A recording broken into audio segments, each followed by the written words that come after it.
stupid brat, just stick to your work. Look at this bus seating chart. You don't have a seat.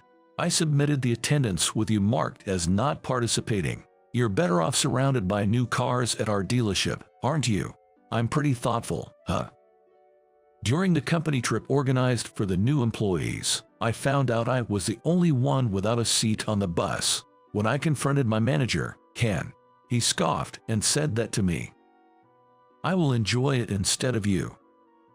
To add insult to injury, that's what he said, further shocking me. Since it was too late to make a new reservation to join the company trip, I had no choice but to reluctantly return to the dealership. However, later on at the luxury hotel where the company trip was taking place, the president was frantically asking the arriving employees, "Has anyone seen my son? My name is Kyle.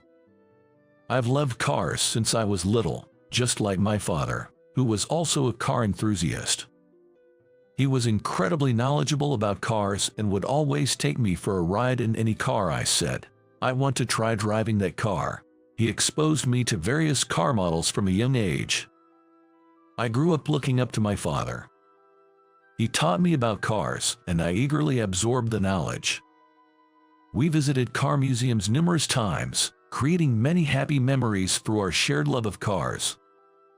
My love for cars began not just because of my father, but also from the stories he shared about his past. My father grew up with a car-loving father as well. That's my grandfather. In the post-war ruins, the sight of cars zooming by captivated him, symbolizing reconstruction and sparking his fascination with personal vehicles. My grandfather decided he wanted to work with cars and dedicated his life to being a mechanic. Both my father and I were deeply inspired and influenced by my grandfather's way of life. The cars being sold today are becoming increasingly environmentally friendly. Thinking about the future made me strongly desire to work for a car dealership that prioritizes the sale of low-emission vehicles. I believed that by promoting such cars, I could contribute to America's environment in the coming years. In other words, I was excited about the possibility of playing a part in ushering in a new era for cars. As time went by, I went on to study business administration in college. Do you have a type of girl you like, Kyle? A type I like? Oh, not really. I'm often told that I carry myself with a lot of confidence. A few girls ask me out, and not to brag, but I've been quite popular with the ladies. However, throughout college, I didn't really focus on dating, just concentrated on my studies and part-time jobs. In the lab, my passion for cars shone through in my research on the future of cars and the economy, earning me the departmental award. I simply love cars, and no amount of knowledge ever seems enough. So, it wasn't so much that I couldn't slack off in my studies, I just couldn't. During my part-time job, I spent my days learning the ropes of customer service at a high-end Italian restaurant. Upon graduating from the university, I was hired by a car dealership that has stores throughout the state. Most new graduates were assigned to sales at a new car dealership. I was one of them. My 4 years of experience in Italian dining greatly benefited my customer service skills, allowing me to dive smoothly into the job. Being a car enthusiast and constantly gathering information, I came into the job with a wealth of product knowledge. Thanks to this, I quickly stood out among the new recruits with my exceptional sales performance. Kyle, you're amazing. Could you teach me about cars too, please? Hey, no fair jumping the queue. Kyle, teach me too. Of course. My hard-working nature won me a lot of affection from my seniors. Some of the seniors, close in age to me, even came to me for information on new cars. Asking the same questions to a boss might get them scolded, but they could ask me as much as they wanted without any trouble, and they even complimented me on my clear explanations. Kyle, I heard from the seniors that you're good at teaching. Would you mind teaching me too? Sure thing. Awesome. I'll treat you to something next time. Ellie, who joined the company at the same time and was assigned to the same store, often came to me for product advice. Ellie was particularly interested in environmental performance. But loving cars doesn't mean I know everything. As a salesperson, just knowing about cars isn't enough. I wasn't very familiar with things like installment plans or special credit card benefits, so Ellie and I studied those together, asking seniors when necessary. Spending time with Ellie, it's just so fun. This must be what love feels like. I never knew it could be this exhilarating. As I worked hard alongside Ellie, I gradually developed feelings for her. But I couldn't find the right moment to confess of my love, and we remained just friends. Sorry, I accidentally touched your hand. Did it hurt? No, I'm fine. Don't worry. There was a moment when our hands touched while studying, and Ellie seemed a bit embarrassed. Seeing that, I hoped Ellie felt the same about me and vowed to confess to her someday. However, there was one person at the store who didn't think too highly of me. That was our manager, Ken.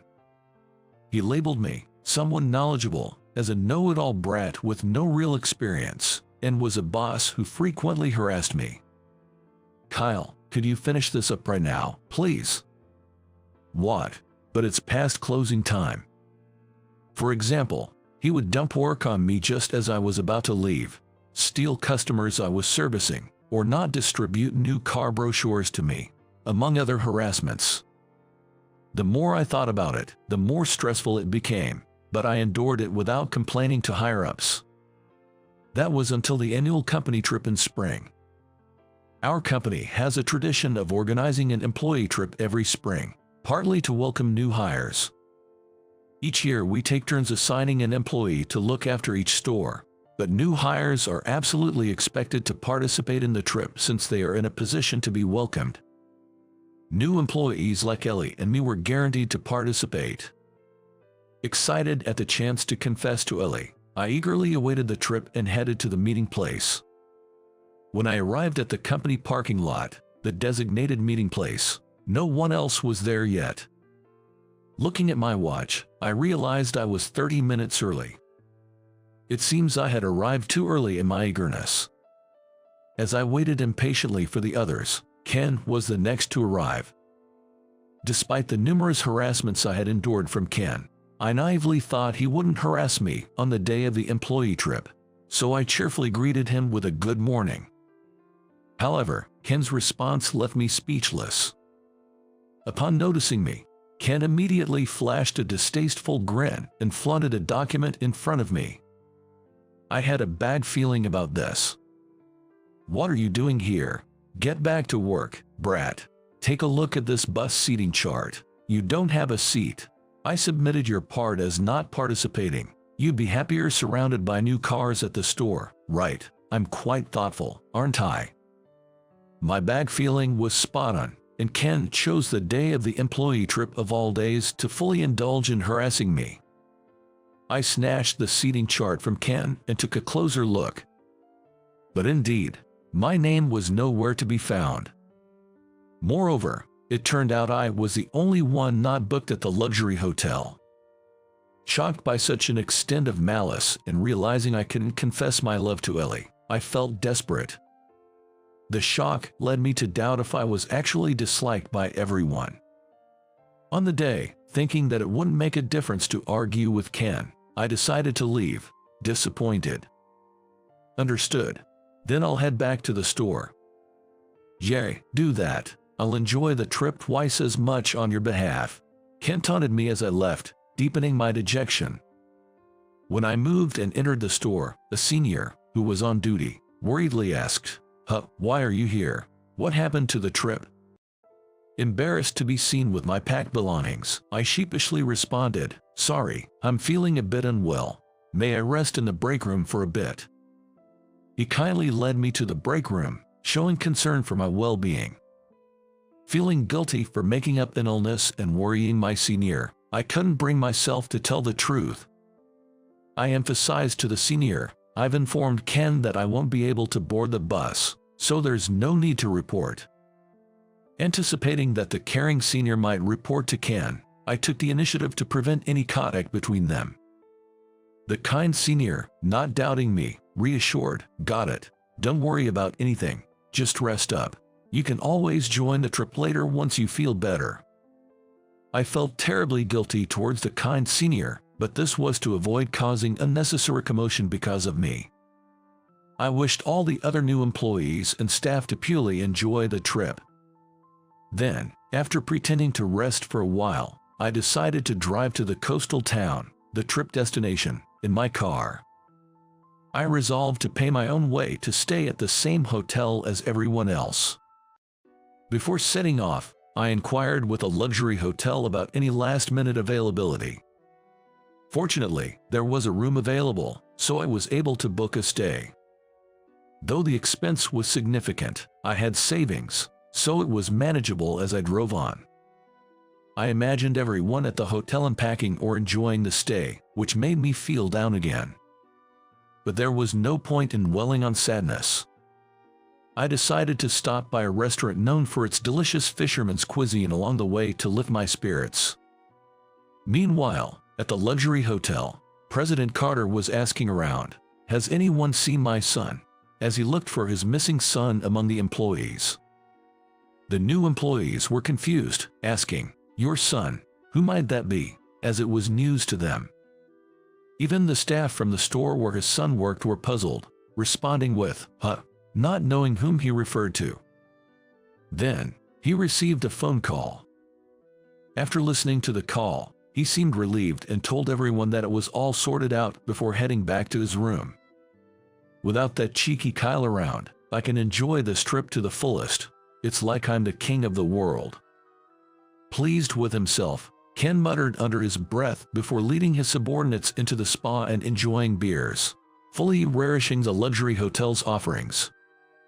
Meanwhile, Ellie seemed worried, as there was no sign of me anywhere. When she texted me, I replied, "Don't worry, I'll join you later." Seeing that response, Ellie felt relieved for the moment. Perhaps it was the enjoyable conversation with a colleague she hadn't seen in a while that made Ellie not pursue the reason for my tardiness any further. And then the evening party began.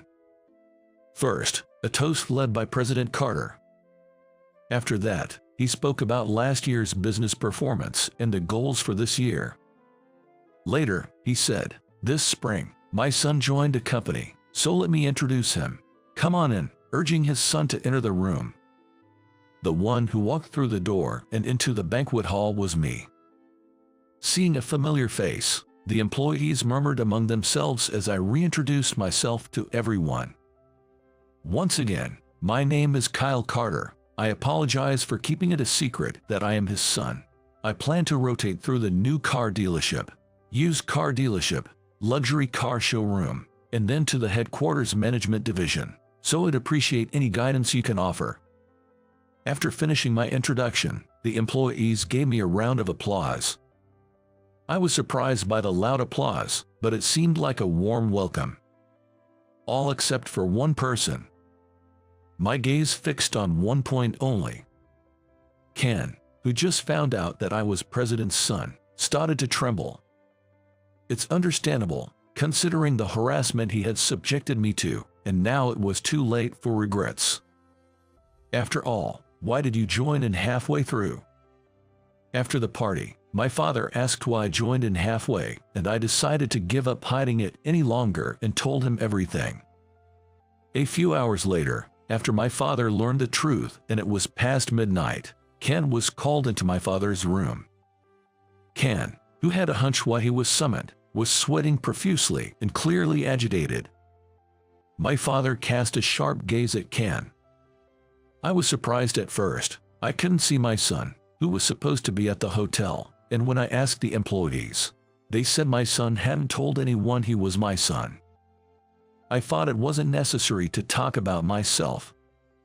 When I made that excuse, my father then cast a sharp look at me. It seemed best not to interject any further.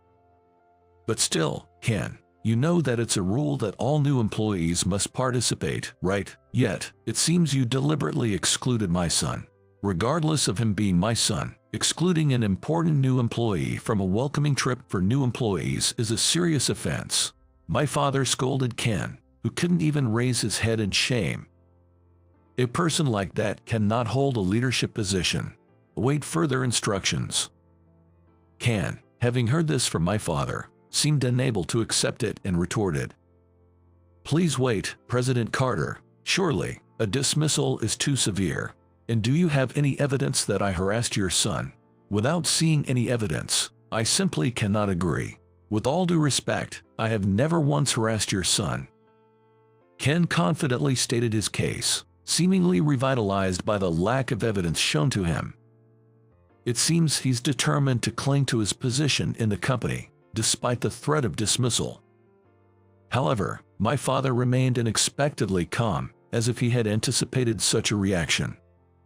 This calmness suggested as if he knew evidence existed. I'm not aware of any evidence, but could there really be something? This thought makes me anxious. All I've done is endure Ken's harassment without any means to prove it. Moreover, today was the first time I confided in my father about Ken's harassment. Could it be that my father knew about it before I even told him? As I was caught up in my swirling thoughts, my father said, "Indeed. But if it's evidence you're looking for, we have it, miss. Could you please call her in?" He requested the female secretary nearby. The secretary acknowledged with a certainly and left the room. Wondering who she would bring, a knock on the door followed a few minutes later, and the secretary returned, announcing, "President Carter, I have brought her." Please come in," my father replied, inviting the person inside as the door opened. The gazes of the three people in the room then focused on the newcomer. "Excuse me." I was taken aback when I heard a familiar voice. To my surprise, it was Ellie who entered the room nervously with the female secretary. "I'm sorry to have called you here while everyone was asleep," my father said. "No, not at all. I'm doing this for Kyle," Ellie responded. "Ellie, why are you here?" I was surprised by the unexpected person entering the room.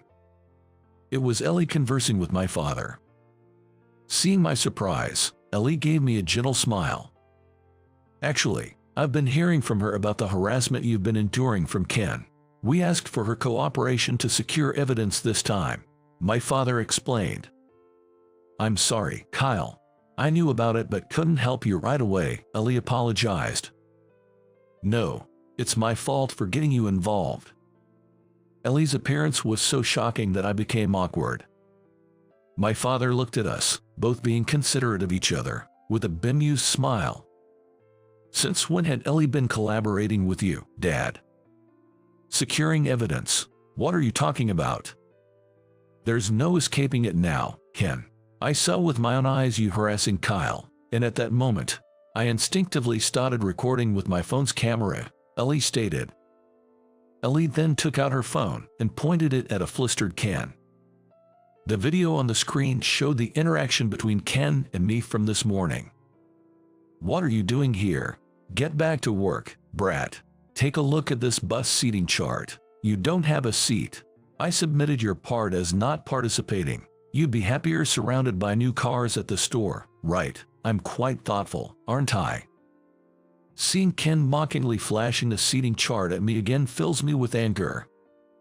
I wonder if my reaction would have been different if I had allowed myself to show even a trace of anger back then. This is valid evidence, isn't it, Ken? Additionally, I stand as a witness. If you ask around, it's likely that others who have seen you harassing Kyle regularly will come forward. I witnessed it by chance, not just today but on another occasion. That's why I decided to consult with President Carter this time. What do you think? Can you still deny your actions? As the video ended and we had witnessed the entire incident, we awaited Ken's response. Pressed by the steady words of my father and Ellie, Ken was sweating profusely and fell silent, but apparently unable to admit his wrongdoing. He spoke up again. "I admit to what I said in the video. However, had I known he was your son, I wouldn't have harassed him. Doesn't the fault lie with you guys for not disclosing this?" Ken's argument was clearly an attempt to shift the blame. My father, with a sigh, decisively cut through Ken's excuse. Are you seriously making that argument? So, if informed, you refrain from harassment, but if not, you see it as acceptable to harass. That's absurd. What does that say about your character, let alone as an employee? Well, that's... My goodness, if you can't understand something as basic as this, then you are fundamentally flawed as a person. Please reconsider your actions. Having had enough, my father sent Ken out of the room. Ken walked down the dimly lit corridor with his head hung low and eventually collapsed, as if crumbling to the ground.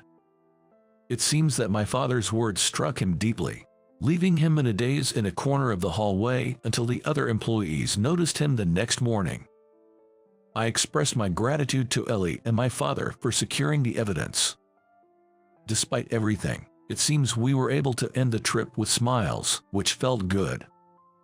A couple of days after returning from the trip, a notice was posted on the company's bulletin board. Ken had been stripped of his managerial role and demoted to a low-level employee in the warehouse section, which is considered a low-profile department in our company. Rumors suggested he considered resigning but felt compelled to stay at the company to provide for his family. You know, I was surprised when Ellie, who's close to you, suddenly visited my office to say that Ken was harassing you. She seemed so desperate. I immediately thought, she must like Kyle, my father said.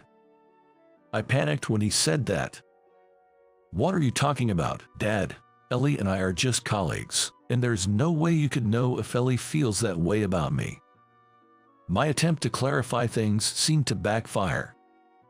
My father, suspecting something more between Ellie and me, grinned mischievously. That reaction of yours, does it mean you like Ellie too? I get it, she's a good girl, but with you acting like this, I guess you haven't asked her out yet. Mind your own business, Dad. That's not true. Hurry up and get married to put my mind at ease. Marriage? You're jumping way ahead. We're not even dating yet.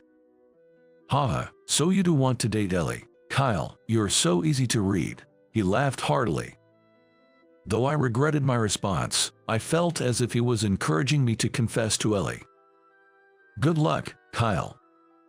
He cheered me on with a big smile, and I felt a mix of emotions but said no more.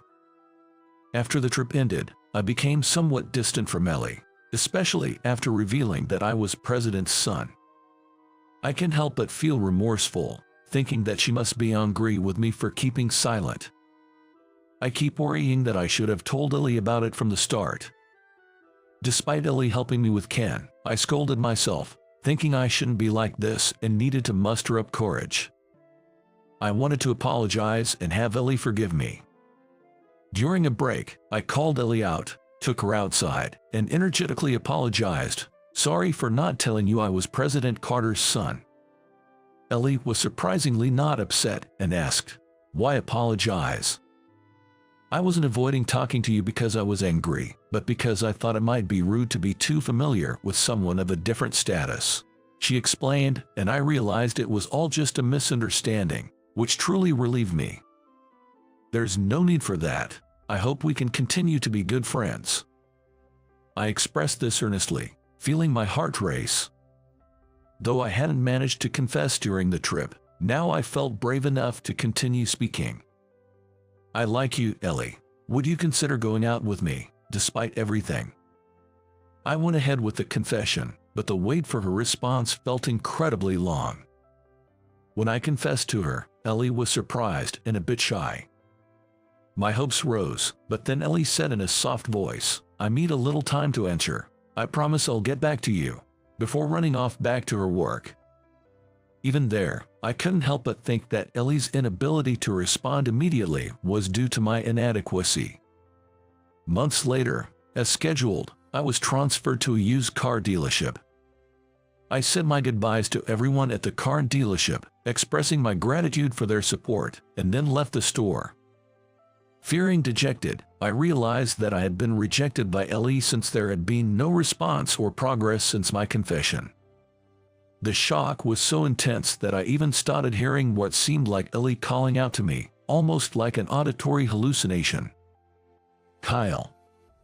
As the voice became clearer, I came back to reality and turned around. Hearing the voice calling me from afar, I looked behind. To my surprise, I saw Ellie, despite wearing heels and a skirtsuit, running towards me at full speed. Ellie, what's going on? The answer is yes. Sorry for the late reply. Considering the potential responsibility of becoming a president's wife made it hard to respond quickly, she said with a smile upon reaching me. Seeing her like that filled my heart to the brim. This meant that Ellie chose to walk the path with me over the dawning responsibility of becoming a president's wife. You still chose me despite everything. Thank you, truly. I'll make sure you never have to worry about any responsibilities because I'll take good care of you. Really? Promise me, Kyle. Ellie called my name with a full smile and offered her pinky. Caught in the moment, I laughed and linked my pinky with hers, making a promise. Years after we officially became a couple, I went from working at a used car dealership to a luxury car dealership, eventually joining a corporate management team. Despite the challenges of continuously learning new tasks and knowledge, I was driven by a desire to know everything about the company and work tirelessly. Ellie was always there to support me, bringing me snacks and encouragement. As we continued dating, we started living together and even began thinking about marriage. Sometimes I'd daydream about Ellie in a wedding dress, so much so that I'd get reprimanded by my boss, showing just how well things were going between us. The thought of wanting children and wondering who they'd resemble or whether we'd have a boy or a girl was inevitable. Needless to say, getting scolded by my boss again for daydreaming at work was a given. Then, a few more years passed. In the year I turned 30, I was promoted to executive vice president. While being the president's son was a significant factor in my promotion, my hard work and achievements across various departments and stores were also recognized, making my colleagues genuinely celebrate my promotion.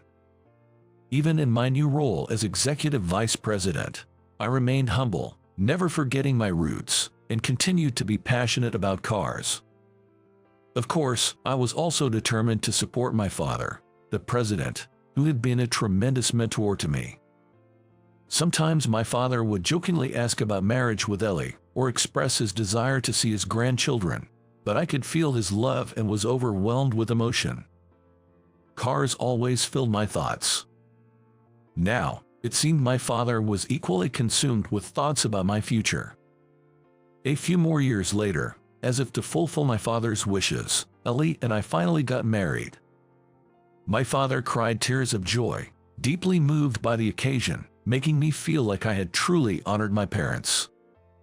At work, Ellie started addressing any concerns that employees might find difficult to express directly to me, effectively taking on the role of the future president's wife. Together, we pledged to further build up the company, supporting each other along the way. Inspired by my father's example, I made this vow while watching his back.